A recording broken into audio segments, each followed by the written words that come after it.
লাগছে। এমনি সকালবেলা যখন উঠি না তখন আমার চোখটা প্রচণ্ড ব্যথা করে। এই দুটো রিপোর্ট নিয়ে নিয়েছে, বাবারটা আছে এখানে আর আমারটাও আছে। আমাকে অ্যাকচুয়ালি দেখাতে হবে ওখানে, টেস্ট ব্লাড টেস্টগুলো আছে তো ওখানে তো ব্লাড টেস্টের ল্যাব আছে। সো হ্যালো অল, আশা করি সবাই খুব ভালো আছেন। তো তন্ময় সঙ্গীতা ব্লগ চ্যানেলের আর একটা ভিডিওতে আমি তন্ময় আপনাদের সামনে আবার হাজির, একটা নতুন ফ্রেশ ব্লগ নিয়ে। তো যেটা আপনারা দেখতে পাচ্ছেন এটা হচ্ছে একটা আই হসপিটালের দৃশ্য, যেখানে আমি বসে আছি, ওয়েটিং করছি অলরেডি। যেহেতু আমার চোখে ইনফেকশন হয়েছে, এক্স্যাক্টলি কী হয়েছে বুঝতে পারছি না। গেল এক সপ্তাহ ধরে আমি ভুগছি। তো চোখ অ্যাকচুয়ালি আমার লাল হয়ে গেছিলো। তারপরে অলরেডি আমি ওখানে ভারত হসপিটালে চেক আপ করিয়েছিলাম, যেখান থেকে আমাকে ওষুধ দিয়েছিল। তো ব্যথা দেখছি আর তারপর থেকে করছে, আর প্রচণ্ড সোয়েলিংটা, মানে ব্লার ভিশন আসছিল প্রচণ্ড, এতটা ব্লার ভিশন আসছিল কিচ্ছু দেখতে পাচ্ছিলাম না একটা চোখ দিয়ে। তো আলটিমেটলি আমাকে এখানে আসতে হলো। এখন আমাদের দেখানো হয়ে গেছে অলরেডি। আমরা অ্যাকচুয়ালি এসেছিলাম এজিএস না, এএসজি আই হসপিটালে, এএসজি আই হসপিটাল। আমি চোখে ব্লাড দেখছি এখনো, মানে যেই চোখটা ভালো ছিল সেই চোখেও ব্লাড দেখছি। এতবার ওষুধ লাগিয়ে দিয়েছে আমাকে, দুই চোখে ড্রপ দিয়ে দিয়েছে। বলা হচ্ছে চোখটা ভালো আছে, ওই চোখে ড্রপ আসলে দেখার জন্য ভালো। তো একটা চোখ, এই চোখটাতে কিছু দেখতে পাচ্ছি না তা না, মানে পুরো ব্লাড দেখছি। ডক্টর তো বলছে সোয়েলিং আছে এখনও পর্যন্ত। তো আজকে রেটিনা টেস্ট হলো, তো যে ডক্টরটা ছিল সে বলছে রেটিনাতে এখনও সোয়েলিং আছে। তো টেস্ট দিয়েছে প্রচুর, ব্লাড টেস্ট বাগেরা দিয়েছে। বলছে নাকি হয়তো যদি বডিতে কোনো প্রবলেম যদি থাকে তাহলে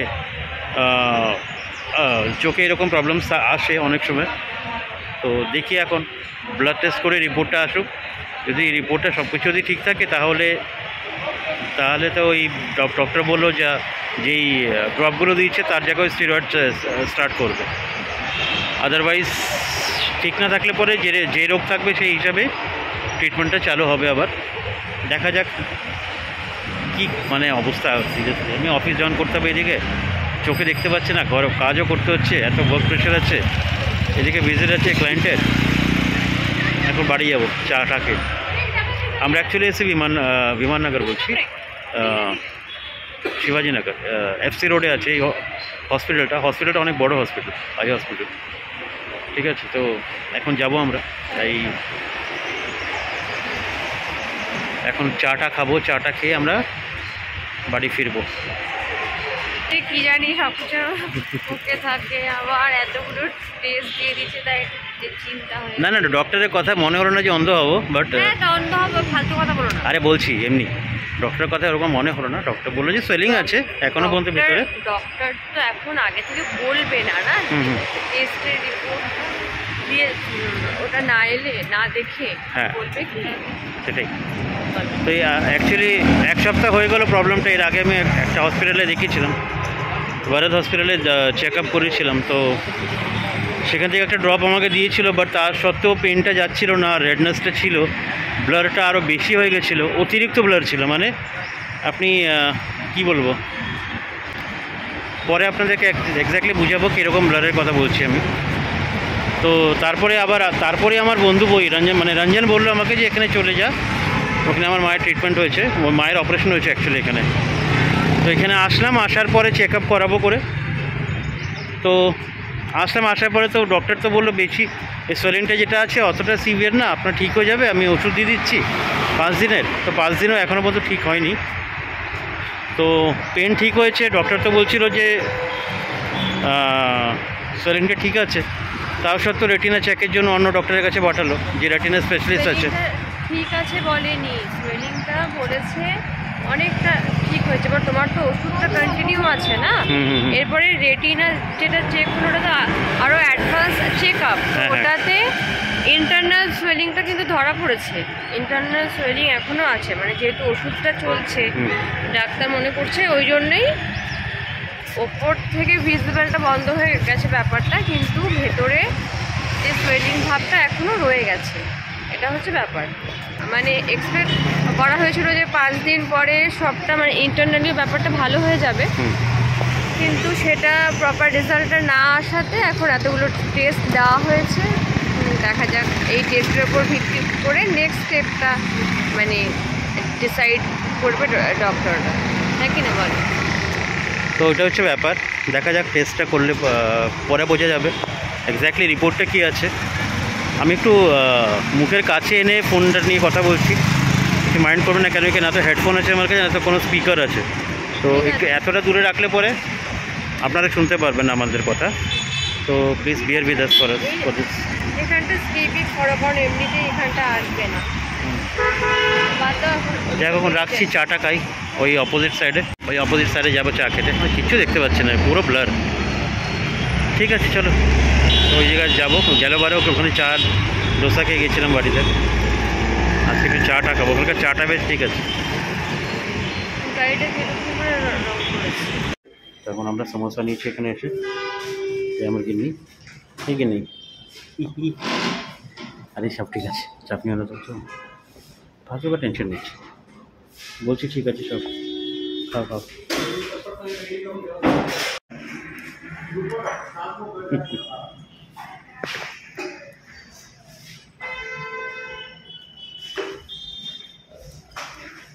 এই সস পড়ছে, যেটা দুটো আমরা সমোসা খাবো।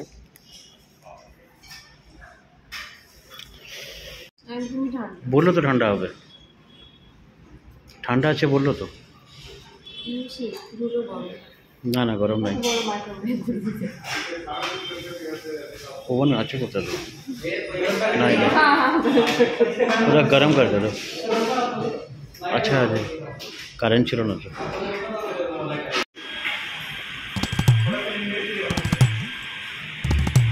গোপাল ভাড় ফিলিং লাগছে। এই রেস্টুরেন্টের আগে আমরা এসেছিলাম, আগের দিনকার 5 দিন আগে, এখন চেক আপ করতে এসেছিলাম তখন। তো এখন আমরা অটোর জন্য দাঁড়িয়ে আছি, ওলা থেকে অটো বুক করেছি। প্রথমে একটা অটোওয়ালা আসলো, দাঁড়ালো, ও জিজ্ঞেস করলো যে কী রেট আছে, আমরা বললাম এত রেট আছে, আর ঠিক আছে সেই রেটে যাব।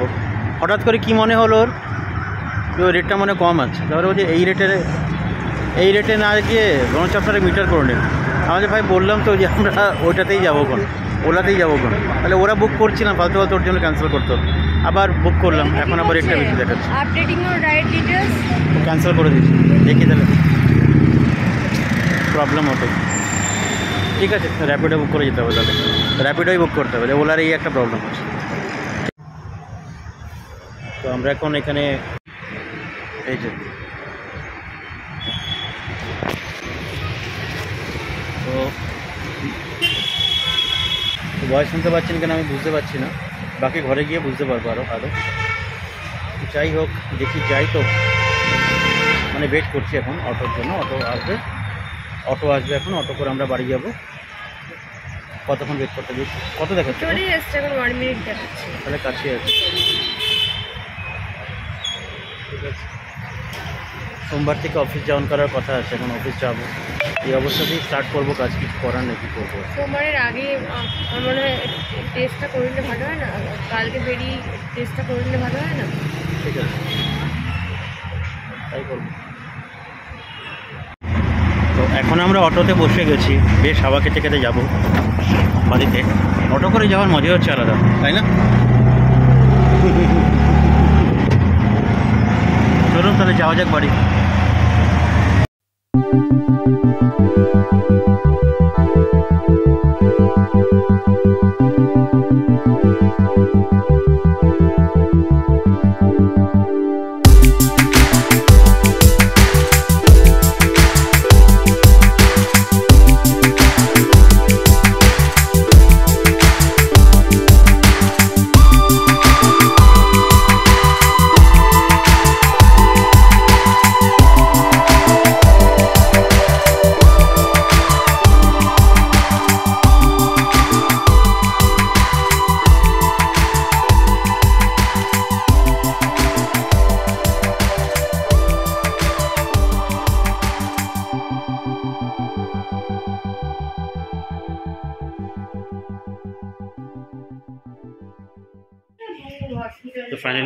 তো ফাইনালি আমরা ঘরে চলে এসেছি।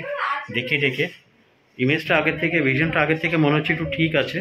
ব্লার তো দেখতে পাচ্ছি এখনও পর্যন্ত। ইভান আমি ছোটো ছোটো লেখা যেগুলো আছে না, যেমনি দেখাচ্ছি আপনাকে, এই যে এই লেখাটা দেখতে পাচ্ছেন তো, এই ছোটো ছোটো লেখা, এই যে এই লেখাটা, এটা আমি দেখতে পাচ্ছি না, এটা আমি দেখতে পাচ্ছি না, দেখতে প্রবলেম হচ্ছে আমার। মানে যেরকম ওই কুয়াশা পড়লে পরে বা ওই ধোঁয়া উঠলে পরে যেরকম একটা ভিশন থাকে না আপনাদের আমাদের, তো আমার ভিশনটা এই সাইডের আই সাইডের ভিশনটা এক্স্যাক্টলি ওরকমই আছে। তো এটা একটু প্রবলেম হচ্ছে আমার। তো জানি না, অফিসে তো যেতে হবে সোমবার থেকে, এখন টেস্টগুলোও করাতে হবে, অনেকগুলো টেস্ট দিয়েছে। তো কালকে যাবো একবার, দেখি। সব কপাল, কি বলবো আর, কী যে হচ্ছে বুঝতে পারছি না। টাইমটা খুব খারাপ যাচ্ছে এখন আমার। যাই হোক, কিছু করার নেই, অনেক জিনিস আমাদের কন্ট্রোল থাকে না, কিছু করার নেই। হোপ ফর দ্য বেস্ট, আশা করি সব কিছু ঠিক হবে। আমি আপনাদেরকে প্রথম যখন আমার চোখের অবস্থা ছিল সেইটা ফটোটা আমি আপনাদেরকে শেয়ার করব, দেখবেন ওই অবস্থাতে কীরকম ছিল। আর এখনকার দেখুন চোখের অবস্থা, এখনও লাল আছে, দেখুন নিচের দিকটা এখন আপনারা লাল দেখতে পারবেন, ঠিক আছে। এই নিচে এই জায়গাটা দেখুন, এই হালকা লাল আছে, উপরেও অনেকটা ঠিক আছে, এখন অনেকটা ঠিক আছে। আগে এটা আরও লাল ছিল, পুরো আর চোখটা লাল ছিল, আর দুর্দান্ত ব্যথা ছিল, কি বলবো আর। আগের থেকে তার অনেকটা ঠিক আছে, এমনি সকালবেলা যখন উঠি না তখন আমার চোখটা প্রচণ্ড ব্যথা করে। তো তারপরে ওষুধ লাগায় সকালে, আমার ওই মুখ ফুক দিয়ে ওষুধ লাগানো হয়, তখন আমি ঠিক করে দেখতে পারি না। তারপরে আস্তে আস্তে মানে নর্মাল হতে থাকি আমি, তারপরে আস্তে আস্তে ঠিক হতে থাকি। তো দেখা যাক কয়দিন চলে এটা, টেস্ট রিপোর্টে কী আসে, টেস্টটা তো করাবো কালকে, দেখি সব আপডেট দেবো আপনাদেরকে। কেমন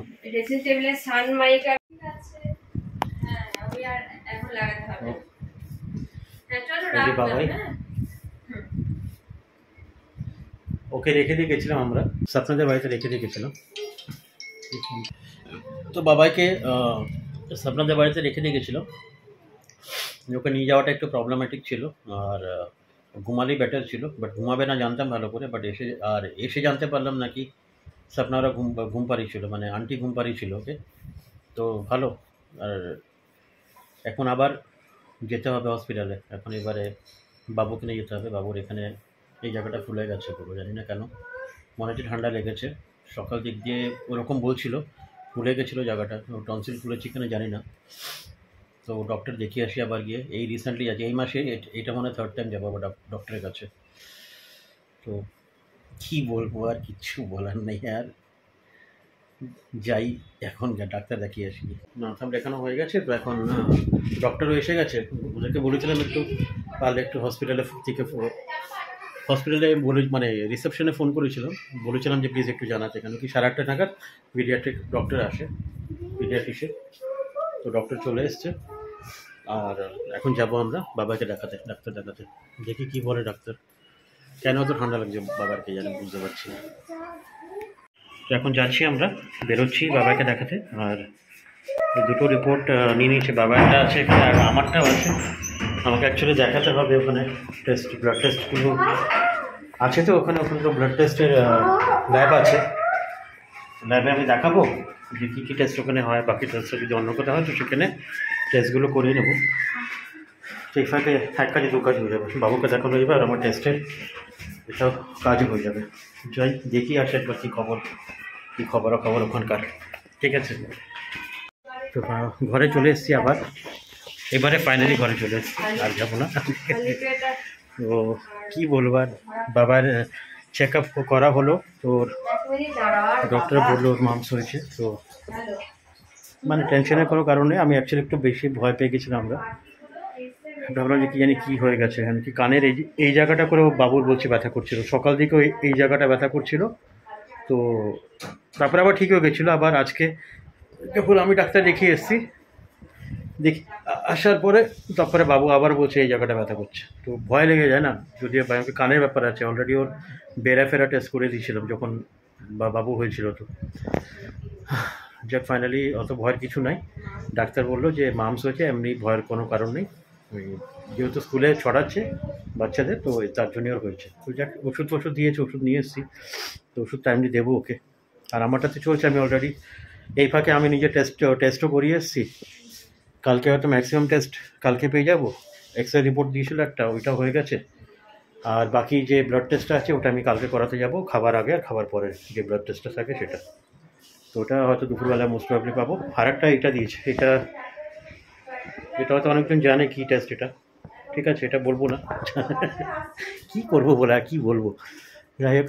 তো এটা 24 আওয়ার্স পর এটার টেস্ট রিপোর্টটা পাবো, 24 না 84, 2 দিন পর বললো তো, 48 আওয়ার্স, সরি 84 বলছি, পাগল হয়ে গেছে। ওটা 48 আওয়ার্স পর দেবে রিপোর্টটা। তারপর রিপোর্টটা পেয়ে গেলে তারপরে নিয়ে আবার যেতে হবে ডক্টরের কাছে। দেখি, ভগবানের কাছে প্রে করুন যাতে আমার কোনো, যদিও আবার যখন আমি এই ভিডিওটা আপলোড করবো ততক্ষণ আমার অলরেডি ডক্টরকে দেখানো হয়ে যাবে টেস্ট রিপোর্টটা, নাকি এখনও অনেকগুলো ব্লগ বাকি আছে দেবো আপলোড করা। যাই হোক, তো আজকের মতন এখানে রাখছি, ঠিক আছে। তো আবার নেক্সট ব্লগে আপনাদের সাথে দেখা হবে নতুন আপডেট নিয়ে। ততক্ষণের জন্য আপনারা সবাই ভালো থাকবেন, সুস্থ থাকবেন আর হ্যাপি থাকবেন, ঠিক আছে। সুস্থ থাকাটা খুব জরুরি আছে, নাহলে সিরিয়াসলি প্রচণ্ড টেনশনের জিনিস, সুস্থ থাকাটা খুব দরকার আছে। তো সুস্থ থাকুন, ভালো থাকুন, ঠিক আছে। আর কি বলবো, নেক্সট ব্লগে দেখা হচ্ছে আপনাদের সাথে আবার, ততক্ষণের জন্য টাটা সবাইকে।